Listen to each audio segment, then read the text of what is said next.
El título de esta predicación es Unidos y equipados para el crecimiento.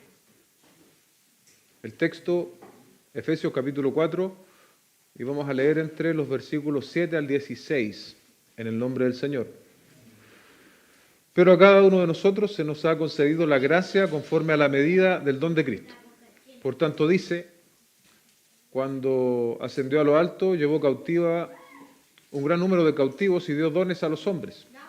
Esta expresión ascendió, ¿qué significa? Sino que Él también había descendido a las profundidades de la tierra. El que descendió es también el mismo que ascendió mucho más arriba que todos los cielos para llenarlo todo. Él dio a algunos ser apóstoles, a otros profetas, a otros evangelistas, a otros pastores y maestros, a fin de capacitar a los santos para la obra del ministerio, para la edificación del cuerpo de Cristo, hasta que todos lleguemos a la unidad de la fe y del pleno conocimiento del Hijo de Dios, y a la condición de un hombre maduro, a la medida de la estatura de la plenitud de Cristo. Entonces ya no seremos niños, sacudidos por olas y llevados de aquí para allá por todo viento de doctrina, por la astucia de los hombres, por las artimañas engañosas del error. Más bien, al hablar la verdad en amor, creceremos en todos los aspectos en aquel que es la cabeza, es decir, Cristo, de quien todo el cuerpo, estando bien ajustado y unido por la cohesión que las coyunturas proveen, conforme al crecimiento adecuado de cada miembro, produce el crecimiento del cuerpo para su propia edificación. Al nacer en este mundo, Dios te dio ciertas habilidades naturales, tal vez en mecánica, en arte, en atletismo o en música.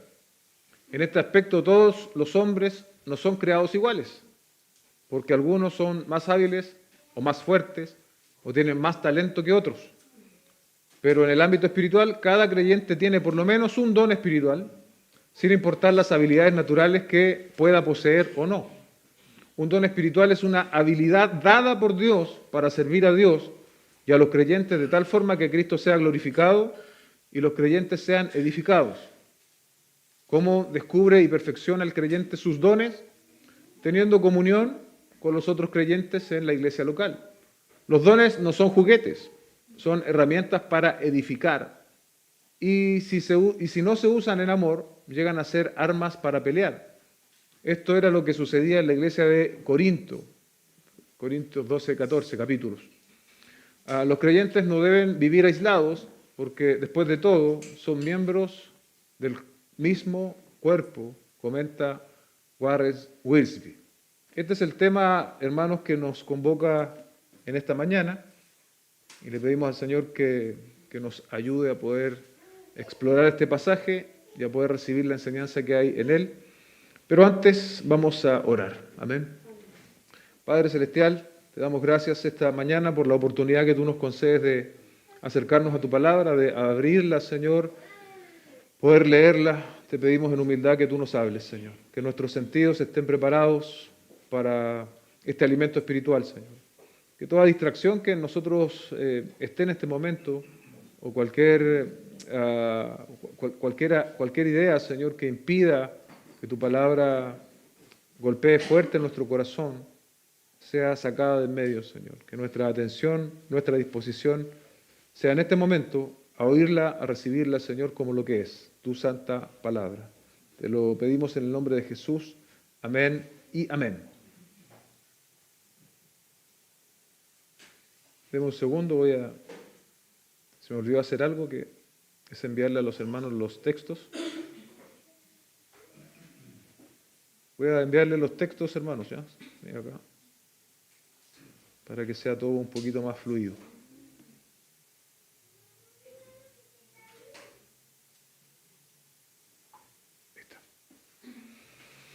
Bien, hermanos, el primer punto de nuestra predicación, los dones, riquezas recibidas para ser compartidas.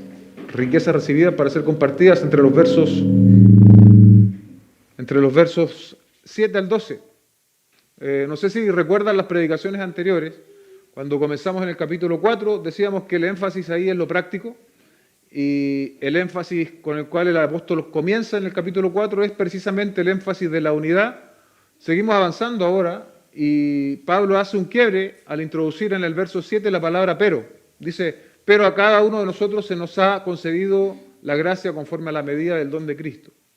Ese pero introduce una diferencia. Ya no va a estar hablando, o sea, sigue hablando de la unidad, pero va a hablar ahora también de la diversidad que existe dentro del cuerpo de Cristo.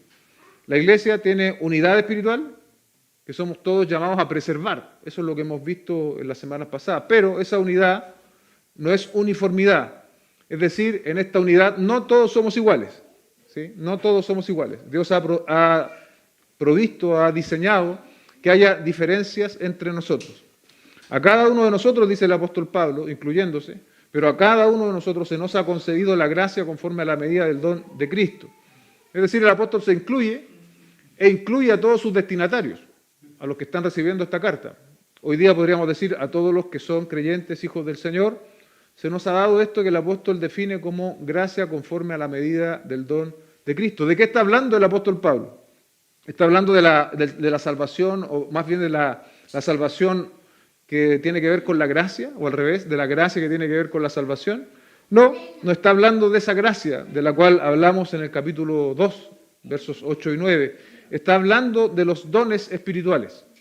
Está hablando de los dones espirituales, los distintos dones que los creyentes recibimos al momento de la conversión. Cuando el Espíritu Santo nos hace nacer de nuevo, tú recibes un don del Señor. Ahora, lo cierto es que en la práctica no recibimos claridad respecto del don en el momento preciso de la conversión. Solemos descubrirlo después, ¿sí? En la misma convivencia y en la actividad de la iglesia, Dios te va mostrando cuál es el don que Él te dio. Dice John Stott, la unidad de la iglesia se debe al charis, que de ahí proviene la palabra gracia.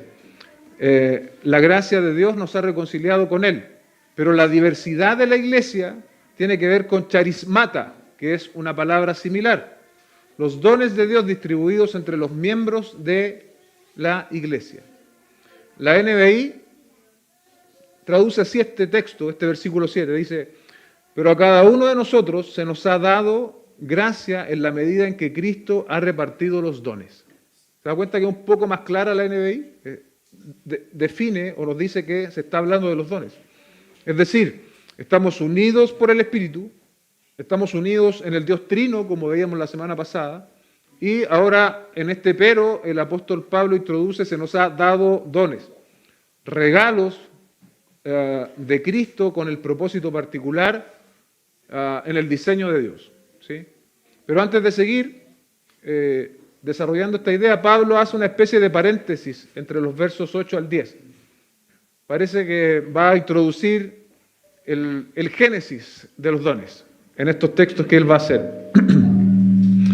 Dice el verso 8, cuando ascendió a lo alto, llevó cautiva un gran número de cautivos y dio dones a los hombres. Esta es una cita del Salmo 68, 18, donde dice prácticamente de manera muy similar, ¿no? Tú has ascendido a lo alto, has llevado en cautividad a tus cautivos, has recibido dones entre los hombres y aún entre los rebeldes para que el Señor Dios habite entre ellos. El Salmo, dice un comentarista, alude a la costumbre antigua de los reyes vencedores. ¿Qué hacían los reyes vencedores en las batallas? Subían a las cimas más altas de las montañas, llevando a algunos de sus enemigos presos para que se reconociera el triunfo y para recibir el tributo, ¿no? O sea, el pueblo que perdía el pueblo que ganaba se quedaba con todo lo que ese pueblo tenía, con el botín. Y el rey también de paso distribuía ese botín entre los que habían, entre sus aliados o entre su pueblo. Eso es lo que Salmo está diciendo. Ahora Pablo, ¿no?, aplica este lenguaje para describir la ascensión del Señor Jesucristo. Pero el Señor Jesucristo no solo ha vencido en alguna batalla particular aquí en la tierra, sino que Él ha vencido el pecado, la muerte, el infierno, y el Señor ahora triunfa en el cielo, acompañado no de séquitos de militares o de ejércitos, sino con multitudes de ángeles adoradores para sentarse en el trono y dirigir el cetro del dominio eterno. Es decir, Pablo está interpretando este salmo de manera cristológica. ese rey es Jesucristo, ese que ha ascendido con triunfo. Y lo está relacionando, no nos perdamos de vista, lo está relacionando con la distribución de los dones. Así como los reyes de la antigüedad distribuían sus botines y lo que habían ganado en las batallas, ahora Cristo, que ha tenido una victoria de carácter espiritual y eterna, ha decidido distribuir también sus dones con nosotros. El botín que Jesucristo distribuye con su iglesia son sus dones. Amén. Luego el verso 9 dice, esta expresión ascendió. ¿Qué significa? Sino que él también había descendido a las profundidades de la tierra. La verdad es que este texto tiene al menos dos posibles interpretaciones, hermanos. Y yo en la naturaleza del texto me voy a quedar con la más simple y directa, que es una alusión a la encarnación del Señor Jesucristo. El mismo Señor Jesucristo que ascendió a los cielos, ¿no? Posteriormente a su resurrección, es el mismo Señor Jesucristo que descendió, dice el texto, a las profundidades de la tierra. Es una alusión entonces a la encarnación. Cristo descendió a las profundidades de la humillación cuando vino a la tierra. O posiblemente la alusión a la cruz, a la experiencia de las bajísimas profundidades, las agonías mismas del infierno que soportó el Señor Jesucristo en la cruz, dice John Stott. Y nosotros cuando consultamos un pasaje que puede explicar esto, tiene mucho sentido, porque también nos habla de la humillación y la exaltación. Estoy hablando de Filipenses capítulo 2, versos 5 al 11. La humillación y la exaltación de nuestro Señor Jesucristo. Dice, haya pues en ustedes esta actitud que hubo también en Cristo Jesús, el cual, aunque existía en forma de Dios, no consideró el ser igual a Dios como algo a que aferrarse, sino que se despojó a sí mismo, tomando forma de siervo, haciéndose semejante a los hombres, y hallándose en forma de hombre, se humilló él mismo, haciéndose obediente hasta la muerte y la muerte de cruz. Podríamos decir que ahí está el Señor descendiendo a las profundidades de la tierra, ¿no? Por lo cual Dios también lo exaltó hasta lo sumo. Ahí está ascendiendo, según el texto en Efesios. Y le confirió el nombre que es por sobre todo nombre, para que en el nombre de Jesús se doble toda rodilla de los que están en el cielo, en la tierra y debajo de la tierra, y toda lengua confiese que Jesucristo es el Señor. El verso 10 de este pasaje en Efesios dice, el que descendió es también el mismo que ascendió, mucho más arriba que todos los cielos, para llenarlo todo. Está hablando del poder cósmico de nuestro Señor Jesucristo, quien hoy está sentado a la diestra de Dios con todo poder, con toda autoridad. Por lo tanto, dice Stott, en la mente de Pablo no es tanto el descenso o ascenso en términos espaciales, sino la humillación y la exaltación. Esta última trayéndole a Cristo la autoridad y el poder universal, como resultado del cual derramó sobre la iglesia que dirige tanto el Espíritu mismo que mora en nosotros, como también los dones del Espíritu para edificarla y hacerla madurar. ¿Se entendió la idea? Entonces, este pasaje que a lo mejor en otras oportunidades hemos pasado por alto sin poner mucha atención, nos está dando cuenta del trasfondo de los dones. Se da cuenta que los dones no solo son una cuestión utilitaria, sino que tienen un trasfondo en la obra completa del Señor Jesucristo. Pablo hace uso de esta escena, ¿no? Donde los reyes vencedores repartían el botín entre sus aliados.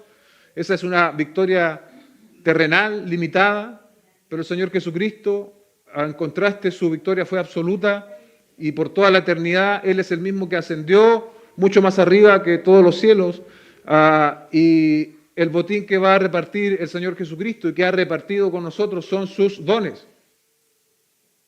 Por lo tanto, hermanos, nosotros en vista de este trasfondo de los dones tenemos una gran responsabilidad y es de descubrir nuestros dones. Si tú no has descubierto tu don, tú tienes que descubrir tu don, tú tienes que orar tu don, tú tienes que orar para poder ver tu don, tú tienes también que poder trabajar en el contexto de la iglesia local para descubrir tu don, usarlo, explotarlo en el buen sentido de la palabra, exprimirlo y sacar de nuestro don el mejor provecho, porque tiene que ver con la obra del Señor Jesucristo. Son las dádivas de Cristo, como decíamos en el primer verso. A cada uno se le ha dado esta gracia. Luego de este paréntesis sobre el origen de los dones, podríamos decir, Pablo retoma la idea específica de los dones. Ahora, tenemos que decir que en este pasaje Pablo no es exhaustivo, no es que nos vaya a nombrar todos los dones que existen. De hecho, en todas las listas de dones que hay en el Nuevo Testamento, no se llegan a enumerar todos los dones. Más adelante hay una nota ahí al respecto que quiero compartir. Pero los dones que va a mencionar en el versículo 11 son dones relacionados con la enseñanza. ¿Sí? Verso 11, leámoslo, dice, y él dio a algunos el ser profetas. ¿Quién es ese él? Jesucristo. Perdón, apóstoles, a otros profetas, a otros evangelistas, a otros pastores y maestros. Entonces, estos 5 o 4 dones, según como se entienda, están relacionados, hermanos, con la enseñanza. Con la enseñanza. Volvemos aquí a revisar algo que vimos hace algunas semanas sobre el tema de los apóstoles y profetas. Cuando esta epístola estaba siendo escrita por el apóstol Pablo y recibida por los efesios, es obvio que el ministerio apostólico estaba en vigencia y el ministerio profético también. Lo que aún no estaba concluido en esa época eran los escritos apostólicos, lo que nosotros hoy día conocemos como Nuevo Testamento. Eso no estaba listo, podríamos decir, se estaba escribiendo. Y esa es la relación directa que hay entre la presencia de apóstoles y profetas y el canon bíblico. En la medida que se completó el canon bíblico del Nuevo Testamento, ya no hay más necesidad de apóstoles y profetas en vigencia. Recordemos que Efesios 2:20 nos enseña que el ministerio profético y apostólico tiene que ver con el establecimiento del fundamento de la iglesia. ¿Cuál fundamento? La enseñanza apostólica. ¿Dónde está ese registro de la enseñanza apostólica? En el Nuevo Testamento. Pero revisemos algunas cosas importantes respecto de los apóstoles. ¿Qué significa la palabra apóstol? Enviado. Enviado con una comisión. El Señor Jesucristo en Mateo capítulo 10, verso 1 al 4, seleccionó 12 apóstoles. El discípulo es un seguidor, un aprendiz, pero el apóstol, esto es interesante, es un representante divinamente nombrado. Es decir, yo no puedo autoproclamarme apóstol, porque es un nombre que lo da de manera exclusiva el Señor Jesucristo. Los apóstoles tenían que dar testimonio de la resurrección del Señor Jesucristo. Es decir, ellos tenían que haber visto con sus propios ojos la resurrección y al Cristo resucitado. Por lo tanto, tenían que haberlo visto, hermanos. Nadie hoy día puede cumplir con ese requisito. Eso está en Hechos, capítulo 1, verso 15 al 22. Y además, Dios autenticó el ministerio apostólico con milagros especiales. Eso lo podemos leer en Hebreos, capítulo 2, versos 1 al 4. Dice, por tanto, debemos prestar mucha mayor atención a lo que hemos oído, no sea que nos desviemos. Porque si la palabra hablada por medio de ángeles resultó inmutable y toda transgresión y desobediencia recibió una justa retribución, escuche bien ahora, ¿cómo escaparemos nosotros si descuidamos una salvación tan grande? La cual, después que fue anunciada primeramente por medio del Señor, nos fue confirmada por los que la oyeron. Los que oyeron la palabra en la boca del Señor fueron los apóstoles. Y el autor de Hebreos ya se percibe a sí mismo como una generación posterior. Está el Señor, están los apóstoles, y el autor de Hebreos dice, nosotros recibimos el testimonio de los que escucharon al Señor. ¿Quiénes escucharon al Señor? Los apóstoles. ¿Y qué particularidad tuvieron, según el autor de Hebreos, estos que escucharon al Señor, estos apóstoles? Dice, Dios testificó junto con ellos, tanto por señales como por prodigios, y diversos milagros y dones repartidos del Espíritu según su propia voluntad. Es decir, una marca distintiva del ministerio apostólico es que Dios los respaldó haciendo prodigios y milagros. Ahora, en un sentido general, hermanos, todos tenemos un llamado apostólico. Toda la iglesia ha sido enviada a comunicar el Evangelio. Pero en un sentido estricto de la palabra, ya no hay más apóstoles. Ya no existen más apóstoles. El segundo ministerio que nombra el apóstol Pablo, bueno, y quizás para terminar con esa idea, ¿no? Nosotros hoy día sí tenemos ese enseñanza apostólica. La iglesia es apostólica, de hecho. La iglesia es apostólica no en el sentido de que hayan apóstoles en medio de ella, la iglesia es apostólica en el sentido de que nosotros nos guiamos por la enseñanza apostólica. ¿Sí? Y si bien ya no hay apóstoles, la enseñanza apostólica sí está con nosotros en la Escritura. ¿Se da cuenta?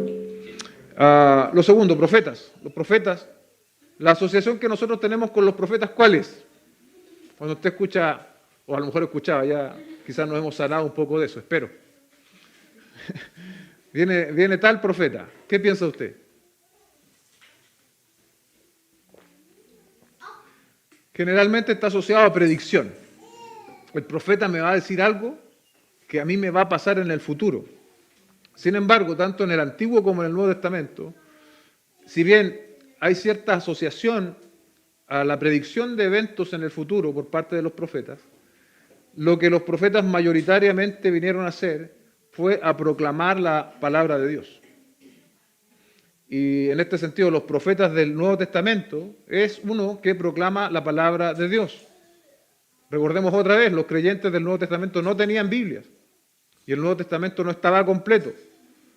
La pregunta es, ¿cómo entonces podían estas iglesias descubrir la voluntad de Dios? El Espíritu de Dios compartía la verdad divina con aquellos que poseían el don de la profecía en aquel entonces. Aún en dicho contexto, el propósito de la profecía era claro. No era, te voy a predecir el futuro, te voy a decir lo que te va a pasar en el futuro, no. Si usted ha leído el libro de Hechos, hay un profeta que se llama Agabo. Y él predice ciertos eventos respecto de una hambruna en Jerusalén y respecto del arresto del apóstol Pablo. Pero ahí hasta en ese sentido uno ve que la predicción es a asuntos mayores, no a asuntos singulares de un hermano en particular. A Pablo le predice porque Pablo era un apóstol a los gentiles, lo que él estaba haciendo estaba en el programa de Dios como algo singular e importante. Y el hambruna en Jerusalén también estaba afectando a muchas personas, pero no como que al hermano Juanito Dios te va a dar un auto a fin de año. Bueno, diríamos en el tiempo bíblico, Dios te va a regalar una mula, un caballo, no sé. No, nada de eso estaba en el tiempo bíblico. Nada de eso, son ideas absolutamente contemporáneas respecto del ministerio profético. Pero mira, la Biblia es clara, y aún cuando estaban, y nadie lo discutía, hoy día hay discusión respecto de esto, pero ahí nadie discutía respecto de la vigencia de los apóstoles y de los profetas. El apóstol Pablo dice a los Corintios, en 1 Corintios 14:3, pero el que profetiza habla a los hombres, escuche bien el propósito, para edificación, para exhortación y consolación. Usted no ve allí predecir el futuro ni nada de eso. Los apóstoles del tiempo, los profetas del Nuevo Testamento hablaban para edificación, exhortación y consolación.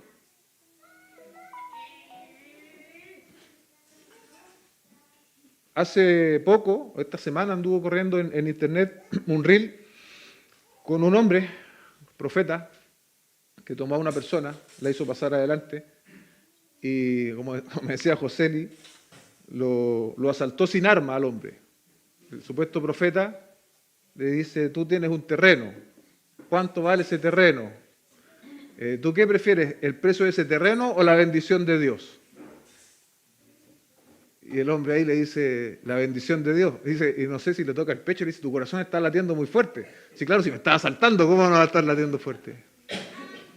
Y nosotros vemos ese tipo de expresiones, hermano, como expresiones de poder o de profecía, pero no es más que manipulación. Y no es solamente una cuestión, hermano, de dinero. Detrás de eso hay realmente... es fuerte lo que voy a decir, pero Satanás mismo está operando en base de ese tipo de manifestaciones. Y se dan en ambientes religiosos. Entonces nosotros tenemos que tener nuestros sentidos muy agudos. Dice John Stott respecto del ministerio profético, un profeta era un vocero, un portador de Dios, un portavoz de Dios, un vehículo de su revelación directa. En este sentido debemos insistir nuevamente en que hoy no hay profetas. Nadie puede pretender proclamar una inspiración comparable a aquella de los profetas canónicos o utilizar su fórmula de introducción, así dijo el Señor. Si esto fuera posible, tendríamos que añadir palabras a la Escritura y toda la iglesia necesitaría escucharlas y obedecerlas. ¿Se da cuenta? Tendríamos que agregar hojas para seguir escribiendo la Escritura, pero el canon ya está cerrado, la revelación es completa. Evangelistas son portadores de las buenas nuevas. ¿Qué hacían estos hombres? Viajaban a distintos lugares a predicar el Evangelio y a ganar a gente que no conocía al Señor. Los apóstoles y profetas pusieron el fundamento de la iglesia y los evangelistas construyeron sobre el mismo, ganando a los perdidos para Cristo. Ahora, está el ministerio de manera específica evangelista, lo que no quiere decir que el resto de los creyentes no tengamos que también ser testigos de Cristo. También tenemos que ser, en un sentido, evangelizadores. Pero el que tiene el don evangelista, ¿no?, tiene esta facilidad, este don extraordinario y sobrenatural dado por Dios para proclamar la verdad del Señor, ya sea de manera multitudinaria o de manera uno a uno. Uno a uno. Hay personas que tienen ese don y son muy necesarios, ¿no? Ahora, el hecho de que yo no posea el don no me exime de sentir la carga por las almas perdidas. Cada uno de nosotros también debe hacer evangelismo.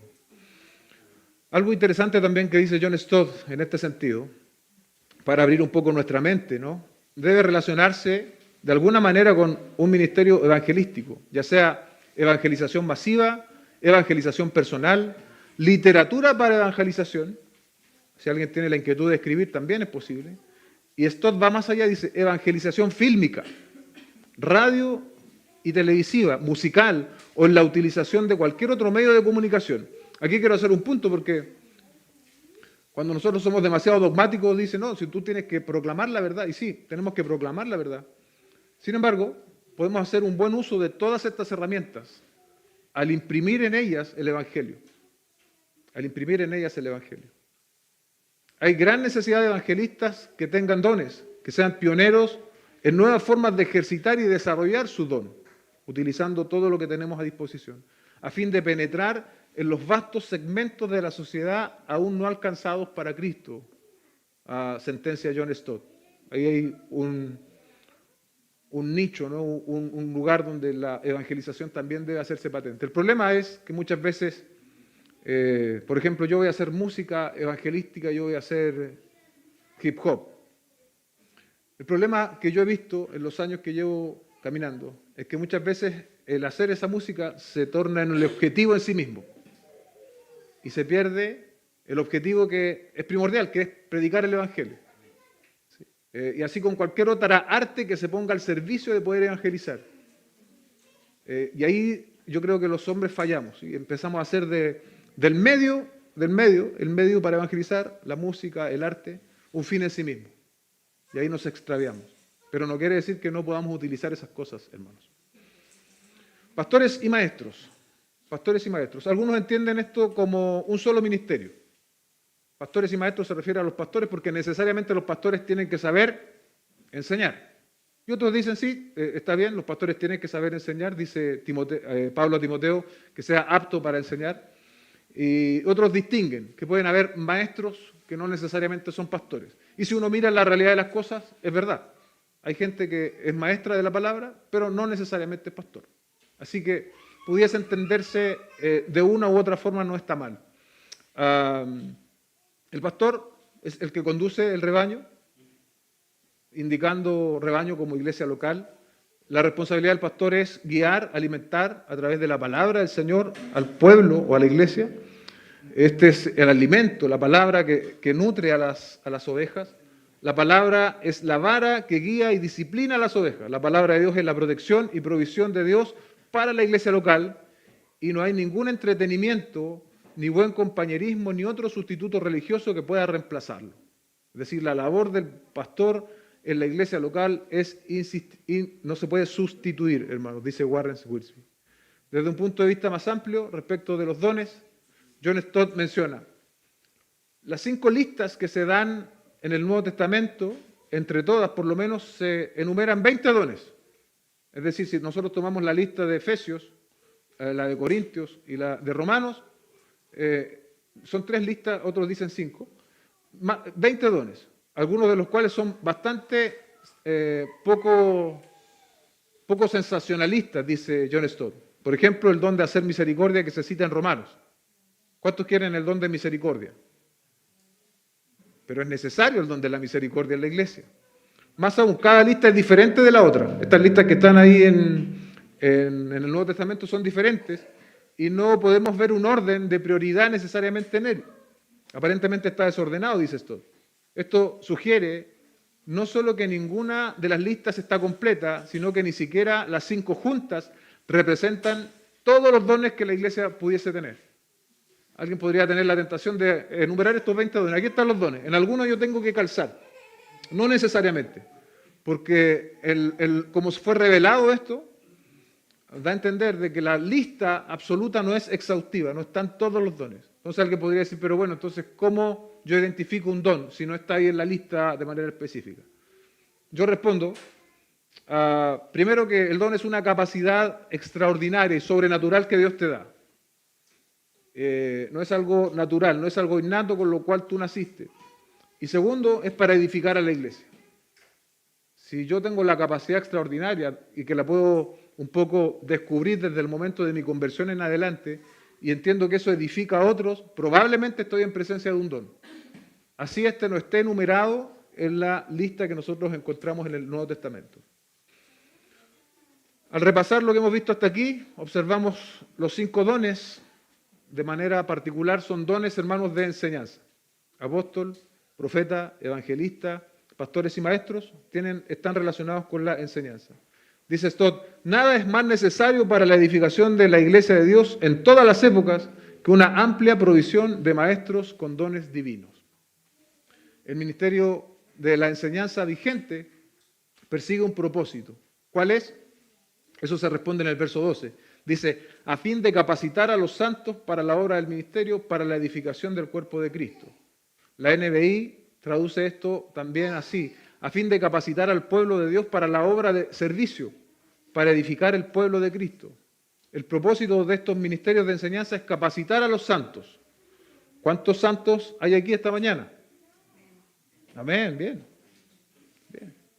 Somos santos, somos apartados, somos la iglesia de Cristo. Dios nos quiere capacitar. Y Dios nos quiere capacitar, hermanos. Esta capacitación es constante, es continua, para que nosotros podamos servir. Amén. El medio para hacerlo es la enseñanza de la palabra de Dios. Y Dios quiere que su iglesia sea capacitada para el servicio, para la obra del ministerio, para la obra del servicio. La palabra aquí, ministerio, es diaconía, que se utiliza no para descubrir la obra de los pastores, sino para descubrir la obra que deben hacer los laicos, dice este autor. Es decir, todo el pueblo de Dios sin excepción. Todos los que estamos acá, si somos cristianos, si somos creyentes, si hemos creído en Cristo, Dios nos quiere capacitar para que sirvamos. Sin excepción. Cada uno de nosotros. Es decir, hermanos, somos llamados a servir. Pero tenemos que estar siendo capacitados también para servir. No es solo el servir desde el corazón o desde la buena intención, no. Tenemos que recibir capacitación en la palabra del Señor para poder hacerlo de manera óptima. Es aquí una evidencia incontrovertible, dice Stott, de que el Nuevo Testamento enfrenta al ministerio no como la prerrogativa, el privilegio, de una élite clerical, de un número reducido de hombres, sino como el llamado privilegiado de todo el pueblo, de todos y cada uno de nosotros. Así que el propósito inmediato de Cristo, al dar pastores y maestros a su iglesia, es que a través de su ministerio, de la palabra, puedan equipar a todo su pueblo para sus variados ministerios. También dice Stott. Vemos el propósito entonces de los dones claramente. Aún, como dije anteriormente, el don o el ministerio apostólico sigue capacitándonos a través de la revelación escrita. Quien estudia una carrera universitaria, técnica o incluso quien ha aprendido a hacer un oficio determinado, tuvo que en algún punto recibir conocimientos, técnicas, para finalmente desempeñarse en esa área. De manera similar, los dones de enseñanza persiguen el objetivo en nuestra vida espiritual, para que de manera comunitaria nosotros seamos capaces, competentes para el servicio, como traduce también la NBI, la obra de servicio. Sí es importante, hermanos, capacitarnos en el mundo, buscar alguna manera de ganarnos la vida, asumir algún oficio, alguna profesión. ¿cuánto más va a ser en el reino de los cielos? ¿Cuánto más en la realidad espiritual de la iglesia? Y ser útiles para edificar el cuerpo de Cristo. Aparece nuevamente esta palabra aquí, ¿no? Edificar. Edificar es construir. Podemos ver la secuencia del pensamiento de Pablo. Los dones de enseñanza capacitan a la iglesia y la iglesia a su vez se edifica mutuamente. ¿Se da cuenta? Los dones de enseñanza capacitan a la iglesia y a la vez toda la iglesia se edifica mutuamente. ¿En qué consiste esta edificación y hasta cuándo debe realizarse? Eso lo revela el siguiente versículo y pasamos a nuestro segundo punto de la predicación, que es el verdadero crecimiento y sus manifestaciones. Dice el verso 13, hasta que todos lleguemos a la unidad de la fe y del pleno conocimiento del Hijo de Dios, a la condición de un hombre maduro, a la medida de la estatura de la plenitud de Cristo. Esa es la construcción a la cual estamos apuntando. Ese es el plano, ese es el diseño que Dios nos ha dado. Tenemos los materiales, los recursos, que son los dones para ser edificados. Somos los santos de este tiempo y en tanto estamos siendo capacitados, nosotros tenemos la posibilidad de participar de la edificación. Lo que hemos leído en el verso 13 es el propósito, la meta comunitaria. Si hemos leído con atención, dice, por ejemplo, a la medida de la estatura de la plenitud de Cristo. A la medida de la estatura de la plenitud de Cristo, todos nosotros tenemos que encaminarnos hacia allá, como comunidad de fe. No solamente algunos, todos y cada uno de nosotros tenemos que seguir esta meta, la medida de la estatura de la plenitud de Cristo. En la actualidad, ¿podremos llegar de manera perfecta a hacer esto realidad? Yo pienso que no. ¿Por qué? Por la presencia del pecado aún en nosotros. Pero eso no quita el que nosotros persigamos el objetivo. Debemos procurarlo. Debemos asirnos de este plano que Dios nos da, por así decirlo, de edificación, y debemos continuar hacia adelante con el propósito dado. Si una construcción en términos humanos, ¿no?, demanda organización, reconocimiento de tareas, planos, arquitectos, trabajadores, coordinación, ¿cuánto más la edificación espiritual que Dios está haciendo entre nosotros? Y Dios nos ha dado, hermanos, todo lo necesario para que eso suceda. Dios ha convocado un pueblo, que somos los santos de este tiempo. Dios nos ha provisto de dones. Dios ha provisto el don de la enseñanza para capacitarnos. Y ahora entonces nuestra responsabilidad como parte de la iglesia es buscar la edificación mutua. ¿Qué dice el verso 13? Uno de los primeros puntos, unidad de la fe. ¿A qué se refiere? A doctrina. La enseñanza bíblica que nosotros afirmamos. No son mis convicciones particulares de fe. Nosotros hemos crecido, yo al menos crecí en un contexto donde de pronto invitaban hermanos que habían soñado, que habían ido al cielo, que habían ido al infierno y contaban su testimonio. Lamentablemente ese testimonio se ponía muchas veces a la misma altura de lo que dice la palabra respecto, por ejemplo, del cielo y del infierno. Y eso es absolutamente inadecuado. No son mis convicciones personales de fe particulares. Son las convicciones que están en la Escritura y que la Iglesia ya ha reconocido por más de 2000 años, ¿sí?, a través de distintos concilios, credos, etc. No es lo que yo un día me levanté y empecé a creer que la Biblia enseña. No, es lo que históricamente la Iglesia también ha reconocido como enseñanza ortodoxa, como enseñanza correcta. El pastor Miguel Núñez en alguna de las clases, me acuerdo, decía que tenga cuidado si usted de pronto toma un pasaje de la Biblia y se le ocurre una interpretación que nunca nadie ha visto. Nunca nadie en la historia interpretó un texto de esa manera y usted un día se levanta y ve que ese texto tiene una interpretación novedosa. Cuidado, porque puede estar argumentando un pensamiento herético, algo incorrecto.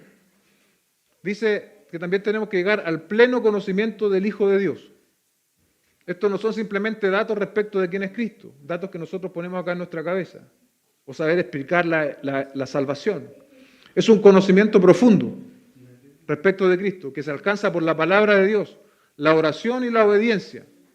Nuestro verdadero conocimiento de Cristo no solo se expresa en palabras, el verdadero conocimiento del Hijo de Dios se expresa también en nuestras vidas. Juan capítulo 14, verso 15 dice, si ustedes me aman, guardarán mis mandamientos. Si ustedes me aman, guardarán mis mandamientos. a la condición de un hombre maduro, un tercer objetivo al cual todos tenemos que llegar, a la condición de un hombre maduro, a la medida de la estatura de la plenitud de Cristo. Ahí está el modelo, amados hermanos. Ahí está el modelo que todos nosotros como iglesia tenemos que perseguir. Tenemos que buscar la estatura de la plenitud de Cristo, la condición de un hombre maduro que se expresó de manera absoluta y perfecta en el Señor Jesucristo. Ese es el propósito de Dios para nosotros. Me parece que este texto también lo leímos la semana pasada, dice Romanos 8:29, porque a los que de antemano conoció también los predestinó. Ahí aparece la palabra predestinación, por mucho resistida, ¿no? ¿Los predestinó para qué? Para ser hechos conforme a la imagen de su Hijo, para que Él sea el primogénito de entre muchos hermanos. Esa es nuestra meta, amados hermanos. Y esa meta es lograble a través de los medios que Dios nos ha dado. El ministerio de la enseñanza, la edificación mutua. Es lo que nosotros tenemos que dedicarnos a hacer. Imagínense qué pasaría si todos y cada uno de nosotros nos concentráramos en esto. Nos pusiéramos en comunión, en lenguaje de la construcción, nos pusiéramos los overoles y tomáramos nuestras herramientas que son los dones y empezáramos a perseguir esto. Sería extraordinario, hermanos. Estaríamos a puertas quizás de un avivamiento. Para recapitular, dice Stott, hemos visto que es el Cristo exaltado el que derrama dones sobre su iglesia. Estos dones son muy diversos en carácter, que los dones de enseñanza son los principales y que su propósito es equipar al pueblo de Dios para sus diversos ministerios y así edificar el cuerpo de Cristo. El verso 14 continúa, dice, entonces ya no seremos, aquí están los efectos de los que yo mencionaba en el segundo punto, las manifestaciones. Entonces ya no seremos como niños sacudidos por olas y llevados de aquí para allá por todo viento de doctrina, por la astucia de los hombres, por las artimañas engañosas del error. Pablo usa aquí el término niños en un sentido negativo. Si usted a un niño lo quiere engañar no va a ser muy difícil. De hecho, los que tenemos niños pequeños sabemos, ¿no? Lo que usted le dice a un niño, el niño se lo cree. Se lo cree. Y bueno, ahí están muchas historias que hoy día se cuentan. No voy a nombrar ninguna para no romper sensibilidades de niños, pero las típicas historias de los cuentos que se le hacen a los niños, ¿no? Los niños lo creen de corazón. Y aquí Pablo lo utiliza en un lenguaje no como algo positivo. Dice, entonces ya no serán como niños. ¿Qué pasa con los niños espirituales? Son sacudidos por olas, llevados de aquí para allá, por todo viento de doctrina. Entonces la congregación, iglesia, debe caminar hacia la dirección de la madurez, de la unidad de la fe, del conocimiento suficiente de Cristo. Esa congregación no va a comprar cualquier doctrina que se le venda. El ejercicio de los dones, entre ellos el de enseñanza constante en la palabra de Dios, ofrece a la iglesia inmunidad en contra del error. Inmunidad en contra del error. El Evangelio mismo es el más poderoso anticuerpo en contra del abanico de mentiras que abundan hoy, tanto dentro como fuera de la iglesia. Pero si nosotros no estamos en este ejercicio, no estamos en lo que Dios nos ha revelado para ser fortalecidos, definitivamente terminaremos siendo sacudidos por las olas, llevados de aquí para allá, por los vientos de doctrina. Muchas veces hay una intención de las personas de buscar la novedad. Entonces viene la persona el último que Dios le habló y van para allá. Y viene otra mujer por acá y van para allá. Se anda buscando con sed la novedad. ¿Sí? Son personas que andan sacudidos por olas, llevados de aquí para allá, por todo viento de doctrina. Desde que soy creyente he visto estos vientos de doctrina y probablemente durante los años han sido mucho más. Hace años empezó el asunto de la guerra espiritual, después las maldiciones generacionales, después vinieron el Evangelio de la prosperidad, después los profetas, los apóstoles.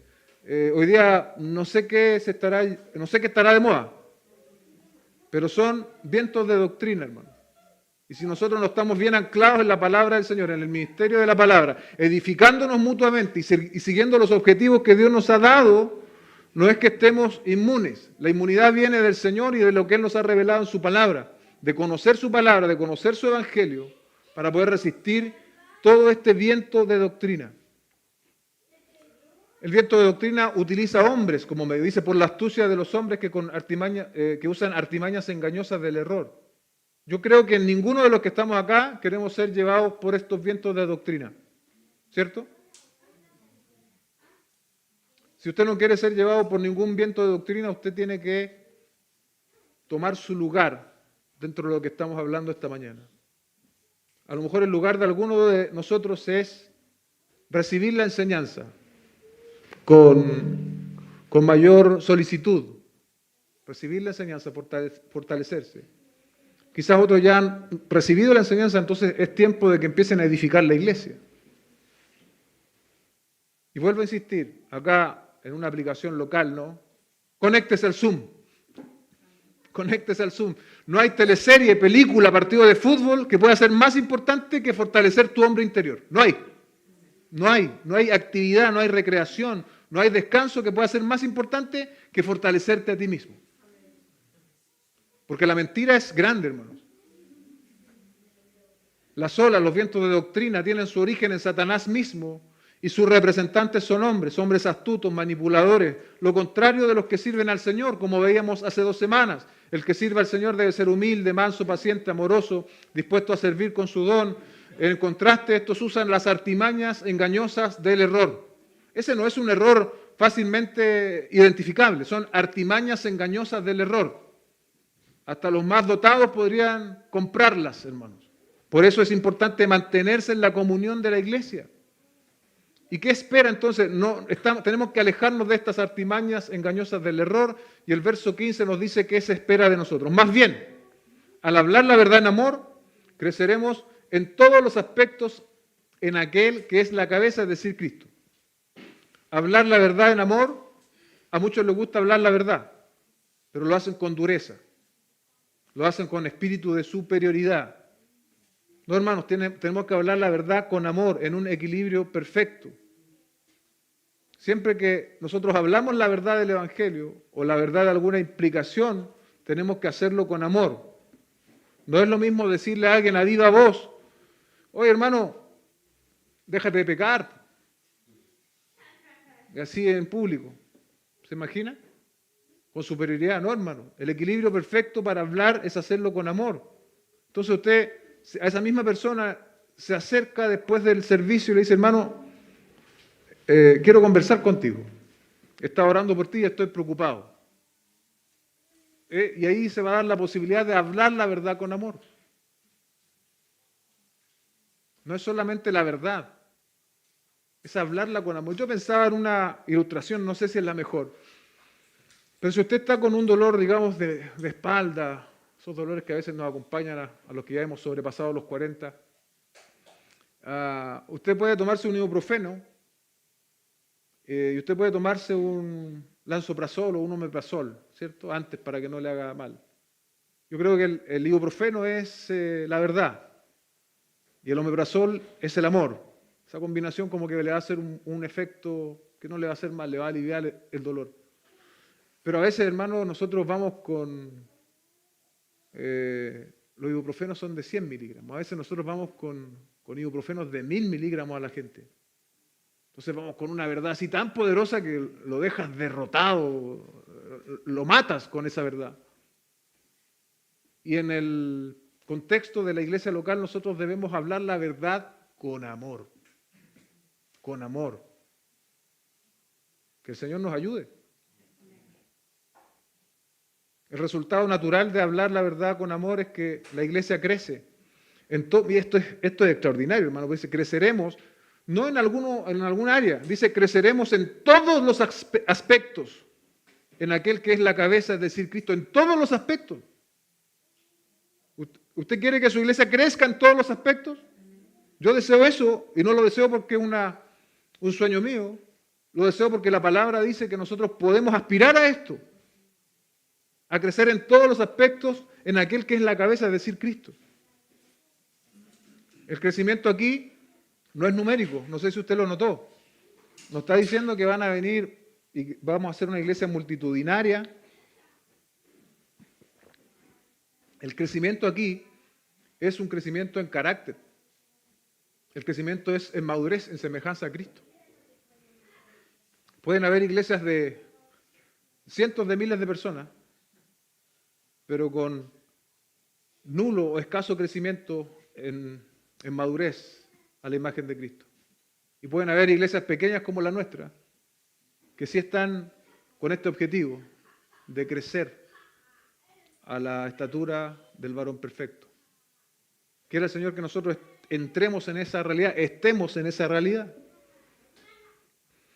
Finalmente el verso 16 dice, de quien todo el cuerpo, ese quien es Jesucristo, de quien todo el cuerpo estando bien ajustado, unido, y por la cohesión de las coyunturas proveen, conforme al funcionamiento adecuado de cada miembro, produce el crecimiento del cuerpo para su propia edificación, de nuevo en amor. Ese cuerpo, como dije recién, ese quien es Cristo, y el cuerpo tiene sus características. Pablo no pretende acá darnos una clase de anatomía, ni del funcionamiento del cuerpo. De manera directa, él está hablando del cuerpo de Cristo, tiene que haber ajuste, unión, funcionamiento y crecimiento. En ocasiones tenemos nosotros un alto concepto de nosotros mismos. Oímos mensajes como estos y pensamos, bueno, sí hay que ajustarse. Yo sé los hermanos que tienen que ajustar su vida, que tienen que madurar en este sentido. No, hermano, son los ajustes, son los cambios que tú debes hacer, que yo debo hacer. No que los demás tienen que hacer, sino que los cambios que cada uno de nosotros debe hacer. Cómo yo soy activo, intencional, por ejemplo, en promover la unión, el funcionamiento y el crecimiento. La suma de los ajustes que cada uno de nosotros debe hacer en relación a nuestra iglesia local es capaz de provocar grandes cambios. ¿Sí? La suma que yo debo hacer, Eduardo, perdón, los ajustes que yo debo hacer respecto a esta enseñanza en relación a la iglesia local, más los tuyos, son capaces de provocar grandes cambios, que nos acerquen un poco más al modelo que el Señor Jesucristo nos ha dado en su palabra. Si el Señor Jesucristo esta mañana me preguntara, y de cierto modo lo está haciendo a través de esta enseñanza, Eduardo, ¿está funcionando adecuadamente? Eduardo, ¿estás en tu mejor grado de compromiso conmigo respecto de mi cuerpo, que es mi iglesia? ¿Soy realmente la cabeza de este miembro que eres tú? ¿O te estás gobernando solo? Yo tengo mi respuesta. ¿Qué le dices tú al Señor, hermano? ¿Estás funcionando adecuadamente? ¿Estás en el mejor grado de compromiso que puedes tener? ¿Estás funcionando como un miembro activo en la iglesia local? ¿O estás improvisando o te estás gobernando solo? El cuerpo de un niño sano está diseñado para funcionar y crecer. Una iglesia sana de la misma manera está diseñada para funcionar y para crecer en amor. El cuerpo crece a medida que los miembros crecen. Los miembros crecen a medida que se alimentan con la palabra de Dios y se sirven los unos a otros. Fíjate una vez más en el énfasis en el amor, soportándonos con paciencia los unos a los otros en amor, Efesios 4:2, siguiendo la verdad en amor, Efesios 4:15, edificándose en amor, Efesios 4:16, dice Warren Wiersbe, el amor es el aparato circulatorio del cuerpo. Con esto termino.